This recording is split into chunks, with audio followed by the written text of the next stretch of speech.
ಕುಂಭ ರಾಶಿ ಸಮಸ್ಯೆಗಳು ಮತ್ತು ಪರಿಹಾರಗಳು. ಎಲ್ಲರಿಗೂ ನಮಸ್ಕಾರ. ನಮ್ಮ ಚಾನೆಲ್ಗೆ ನಿಮ್ಮೆಲ್ಲರಿಗೂ ಆತ್ಮೀಯ ಸ್ವಾಗತ. ಕುಂಭ ರಾಶಿಯ ನನ್ನೆಲ್ಲ ಆತ್ಮೀಯ ಬಂಧುಗಳೇ, ನೀವು ಹೇಗಿದ್ದೀರಾ? ಇವತ್ತಿನ ಈ ವಿಶೇಷ ವಿಡಿಯೋ ಕೇವಲ ನಿಮಗಾಗಿ. ಜೀವನದಲ್ಲಿ ಎಷ್ಟೇ ಕಷ್ಟಪಟ್ಟರೂ ಯಶಸ್ಸು ಸಿಗುತ್ತಿಲ್ಲವೇ? ಕೆಲಸ ಮುಗಿಯುವ ಹಂತಕ್ಕೆ ಬಂದು ಅಂದರೆ 99% ತಲುಪಿ ಕೊನೆಯ ಕ್ಷಣದಲ್ಲಿ ಕೈ ತಪ್ಪಿ ಹೋಗುತ್ತಿದೆಯೇ? ಸಣ್ಣ ತಪ್ಪು ಮಾಡಿದರೂ ದೊಡ್ಡ ಶಿಕ್ಷೆ ಅನುಭವಿಸುತ್ತಿದ್ದೀರಾ? ಇಂತಹ 10 ಪ್ರಶ್ನೆಗಳಿಗೆ ಉತ್ತರ ಹುಡುಕುತ್ತಾ ನೀವು ಇಂಟರ್ನೆಟ್ನಲ್ಲಿ ಅಥವಾ ಬೇರೆ ಜ್ಯೋತಿಷ್ಯ ಚಾನೆಲ್ಗಳಲ್ಲಿ ಹುಡುಕಾಡುತ್ತಿರಬಹುದು. ಅಲ್ಲಿ ನಿಮಗೆ ರಾಜಯೋಗ ಶುರುವಾಗಿದೆ, ಹಣದ ಮಳೆ ಸುರಿಯಲಿದೆ ಎಂಬ ಮಾತುಗಳು ಕೇಳಿಬರಬಹುದು. ಆದರೆ ನಿಜ ಜೀವನದಲ್ಲಿ ಪರಿಸ್ಥಿತಿ ಹಾಗಿಲ್ಲ ಎಂದು ನಿಮಗೆ ಅನ್ನಿಸುತ್ತಿರಬಹುದು. ಗೊಂದಲಬೇಡ, ಇಲ್ಲಿ ಜ್ಯೋತಿಷ್ಯವು ತಪ್ಪಲ್ಲ ಅಥವಾ ನಿಮ್ಮ ಹಣೆಬರಹವೂ ಕೆಟ್ಟದ್ದಲ್ಲ. ಸಮಸ್ಯೆ ಎಲ್ಲಿ ಅಡಗಿದೆ ಎಂಬ ಕಡೆಗೆ ನಮ್ಮ ಗಮನ ಹೋಗುತ್ತಿಲ್ಲ ಅಷ್ಟೇ. ಇವತ್ತಿನ ಈ ಚರ್ಚೆಯಲ್ಲಿ ನಾವು 5 ಪ್ರಮುಖ ಅಂಶಗಳ ಬಗ್ಗೆ ಮಾತನಾಡಲಿದ್ದೇವೆ: ರಾಹು, ಶನಿ, ಕೇತು, ಬೃಹಸ್ಪತಿ ಮತ್ತು ಕೊನೆಯದಾಗಿ ನಿಮ್ಮ ವೈಯಕ್ತಿಕ ಜನ್ಮ ಕುಂಡಲಿ. ಈ ವಿಡಿಯೋವನ್ನು ಪೂರ್ತಿಯಾಗಿ ನೋಡಿ, ನಿಮ್ಮ ಜೀವನದ ಸಮಸ್ಯೆಗಳಿಗೆ ನೀವೇ ಉತ್ತರ ಕಂಡುಕೊಳ್ಳುತ್ತೀರಿ. ನಿಮ್ಮ ಜೀವನದಲ್ಲಿಯೂ ಏನಾದರೂ ಸಮಸ್ಯೆಗಳು ಬಾಧಿಸುತ್ತಲಿದ್ದರೆ ಈ ಕೂಡಲೇ ಸ್ಕ್ರೀನ್ ಮೇಲೆ ಕಾಣ್ತಿರುವ ನಮ್ಮ ಗುರೂಜಿ ನಂಬರಿಗೆ ಕರೆ ಮಾಡಿ ಶೀಘ್ರವೇ ಶಾಶ್ವತ ಪರಿಹಾರ ಕಂಡುಕೊಳ್ಳಿ. ರಾಹುವಿನ ಪ್ರಭಾವ, ಭಯ ಮತ್ತು ಭ್ರಮೆ. ವೀಕ್ಷಕರೇ, ಮೊದಲನೆಯದಾಗಿ ನಾವು ಮಾತನಾಡಬೇಕಿರುವುದು ರಾಹುವಿನ ಬಗ್ಗೆ. ಕುಂಭ ರಾಶಿಯವರ ಲಗ್ನದಲ್ಲೇ ಅಂದರೆ ನಿಮ್ಮ ರಾಶಿಯ ಮೇಲೆಯೇ ರಾಹು ಸಂಚರಿಸುತ್ತಿದ್ದಾನೆ. ಇದು ಮೇ 2025 ರಿಂದ ಆರಂಭವಾಗಿದ್ದು ಡಿಸೆಂಬರ್ 5, 2026 ರವರೆಗೆ ಮುಂದುವರಿಯಲಿದೆ. ರಾಹು ಲಗ್ನದಲ್ಲಿದ್ದಾಗ ನಿಮಗೆ ದೊಡ್ಡ ಮಟ್ಟದ ಗುರಿ ತಲುಪುವ ಶಕ್ತಿ ನೀಡುತ್ತಾನೆ, ನಿಜ. ಆದರೆ ಅದರ ಜೊತೆಗೆ ಒಂದು ರೀತಿಯ ಅಜ್ಞಾತ ಭಯ ಮತ್ತು ಭ್ರಮೆಯನ್ನು ತರುತ್ತಾನೆ. ಯಾವುದೇ ಕೆಲಸ ಮಾಡುವ ಮೊದಲು ಇದು ಆಗುತ್ತೋ ಇಲ್ಲವೋ, ನಷ್ಟವಾಗುತ್ತಾ ಎನ್ನುವ ಇನ್ಸೆಕ್ಯೂರಿಟಿ, ಅಸುರಕ್ಷತೆ ನಿಮ್ಮನ್ನು ಕಾಡುತ್ತಿರಬಹುದು. ಇದು ರಾಹುವಿನ ಕೆಲಸವೇ ಆಗಿದೆ, ನಿಮ್ಮನ್ನು ಹೆದರಿಸುವುದು. ಅಷ್ಟೇ ಅಲ್ಲ, ನೀವು ಯಶಸ್ಸಿನ ಹಂತಕ್ಕೆ ತಲುಪಿದಾಗ ಯಾರೋ ಒಬ್ಬರು ನಿಮ್ಮ ವಿರುದ್ಧ ಸಂಚು ರೂಪಿಸಿದಂತೆ ಭಾಸವಾಗಬಹುದು. ನಿಮ್ಮ ತಟ್ಟೆಗೆ ಬರಬೇಕಾದ ಆಹಾರ ಇನ್ನೊಬ್ಬರ ಪಾಲಾಗುತ್ತಿದೆ ಎನಿಸಬಹುದು.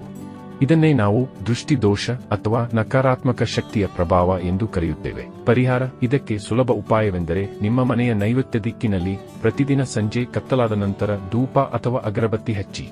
ರಾಹುವನ್ನು ಹೊಗೆ ಎಂದು ಕರೆಯಲಾಗುತ್ತದೆ.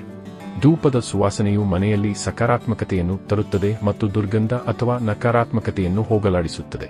ಕುಂಭ ರಾಶಿ ಲಾಭದ ರಾಶಿಯಾದ್ದರಿಂದ ಈ ಪರಿಹಾರ ಮಾಡಿದರೆ ಬಾಕಿ ಇರುವ ಸಮಯದಲ್ಲಿ ಉತ್ತಮ ಆದಾಯ ಗಳಿಸಬಹುದು. ಶನಿ ದೇವರ ಪ್ರಭಾವ, ತಾಳ್ಮೆ ಮತ್ತು ನ್ಯಾಯ. ವೀಕ್ಷಕರೇ, ಇನ್ನು ಎರಡನೆಯದಾಗಿ ನಿಮ್ಮ ರಾಶಿ ಅಧಿಪತಿಯಾದ ಶನಿ ದೇವನು ಈಗ 2ನೇ ಮನೆಯಲ್ಲಿ ಅಂದರೆ ಧನ ಸ್ಥಾನದಲ್ಲಿದ್ದಾನೆ. ಸೂರ್ಯನಂತಹ ಗ್ರಹಗಳು ಒಂದು ತಿಂಗಳಿಗೆ ರಾಶಿ ಬದಲಾಯಿಸುತ್ತವೆ, ಆದರೆ ಶನಿ ದೀರ್ಘಕಾಲದವರೆಗೆ ಇರುತ್ತಾನೆ. ಹಾಗಾಗಿ ಇವನ ನಿರ್ಧಾರ ಬಹಳ ಮುಖ್ಯ. ಶನಿ ಧನ ಸ್ಥಾನದಲ್ಲಿದ್ದರೂ ಹಣ ಬರುವುದು ತಡವಾಗುತ್ತಿದೆ. ಬರಬೇಕಾದ ಹಣದ ರಿಕವರಿ ಅಥವಾ ಇನ್ಕ್ರಿಮೆಂಟ್ ವಿಳಂಬವಾಗುತ್ತಿರಬಹುದು. ಕುಟುಂಬದಲ್ಲಿ ಅನಗತ್ಯ ಅಶಾಂತಿ ಉಂಟಾಗಬಹುದು.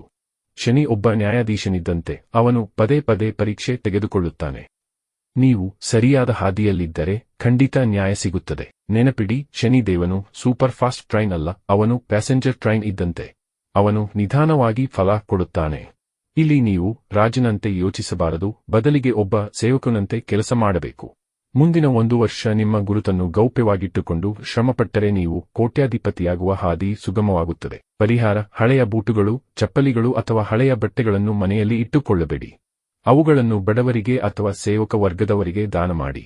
ಶನಿ ಚಾಲೀಸ ಅಥವಾ ಮಂತ್ರ ಜಪ ಮಾಡಿ. ನಿಮ್ಮ ಮಾತಿನಲ್ಲಿ ಪಾವಿತ್ರ್ಯತೆ ಇರಲಿ. ಕೇತುವಿನ ಪ್ರಭಾವ, ಅಡೆತಡೆಗಳು. ವೀಕ್ಷಕರೇ, ಮೂರನೆಯದಾಗಿ ಕೇತು ಗ್ರಹ. ಕೇತು ನಿಮ್ಮ 7ನೇ ಮನೆಯಲ್ಲಿದ್ದಾನೆ. 7ನೇ ಮನೆ ಎಂದರೆ ಅದು ನಿಮ್ಮ ದಾಂಪತ್ಯ ಜೀವನ ಮತ್ತು ಪಾಲುದಾರಿಕೆ. ಕೇತು ಇರುವ ಕಡೆ ಕತ್ತರಿ ಹಾಕುವ ಕೆಲಸ ಮಾಡುತ್ತಾನೆ, ಅಂದರೆ ಪೂರ್ಣಗೊಳ್ಳಲು ಬಿಡುವುದಿಲ್ಲ. ಗಂಡ ಹೆಂಡತಿಯ ನಡುವೆ ಸಣ್ಣ ವಿಷಯಕ್ಕೆ ಜಗಳವಾಗಬಹುದು. ಇನ್ನು ವೃತ್ತಿ ಜೀವನದಲ್ಲಿ ನೀವು ಎಷ್ಟೇ ಕೆಲಸ ಮಾಡಿದರೂ ಕ್ರೆಡಿಟ್ ಬೇರೆಯವರ ಪಾಲಾಗುತ್ತಿರಬಹುದು. ಪ್ರಮೋಷನ್ ಸಿಗುವ ಸಮಯದಲ್ಲಿ ಯಾರೋ ಬಂದು ಅದನ್ನು ಕಿತ್ತುಕೊಳ್ಳಬಹುದು. ಪರಿಹಾರ: ಇದಕ್ಕೆ ಅತ್ಯುತ್ತಮ ಪರಿಹಾರವೆಂದರೆ ಧರ್ಮದ ಧ್ವಜ. ನಿಮ್ಮ ಮನೆಯ ಚಾವಣಿಯ ಮೇಲೆ ಅಥವಾ ಪೂಜಾ ಕೋಣೆಯಲ್ಲಿ ಕೆಂಪು ಬಣ್ಣದ ಧರ್ಮ ಧ್ವಜವನ್ನು ಸ್ಥಾಪಿಸಿ. ಇದು ಕೇತುವಿನ ನಕಾರಾತ್ಮಕತೆಯನ್ನು ಕಡಿಮೆ ಮಾಡಿ ನಿಮಗೆ ಶಾಂತಿ ನೀಡುತ್ತದೆ. ಗುರು ಗ್ರಹದ ಅನುಗ್ರಹ, ಪರಿಹಾರದ ಹಾದಿ. ವೀಕ್ಷಕರೇ, 4ನೇಯದಾಗಿ ದೇವಗುರು ಬೃಹಸ್ಪತಿ ಜೂನ್ 2 ರಿಂದ 6ನೇ ಮನೆಗೆ ಬಂದಿದ್ದಾನೆ. ಇದು ನಿಮ್ಮ ಕಠಿಣ ಪರಿಶ್ರಮಕ್ಕೆ ದೇವರ ಕೃಪೆ ಸಿಗುವ ಸಮಯ. ಶನಿಯು ಪರೀಕ್ಷೆ ನೀಡಿದರೆ ಗುರುವು ಪರಿಹಾರ ನೀಡುತ್ತಾನೆ. ನಿಮ್ಮ ವೃತ್ತಿ ಜೀವನದಲ್ಲಿ ಇದ್ದ ಅಡೆತಡೆಗಳು ಈಗ ನಿವಾರಣೆಯಾಗಲಿವೆ. ನಿಮ್ಮ ಶತ್ರುಗಳೇ ಈಗ ನಿಮಗೆ ಸಹಾಯ ಮಾಡುವ ಪರಿಸ್ಥಿತಿ ಬರಬಹುದು. ಅಕ್ಟೋಬರ್ ವರೆಗಿನ ಈ ಸಮಯ ಆರ್ಥಿಕವಾಗಿ ಬಹಳ ಮುಖ್ಯ. ಪರಿಹಾರ: ಗುರುವಾರಗಳಂದು ಬಾಳೆ ಗಿಡಕ್ಕೆ ಪೂಜೆ ಮಾಡಿ.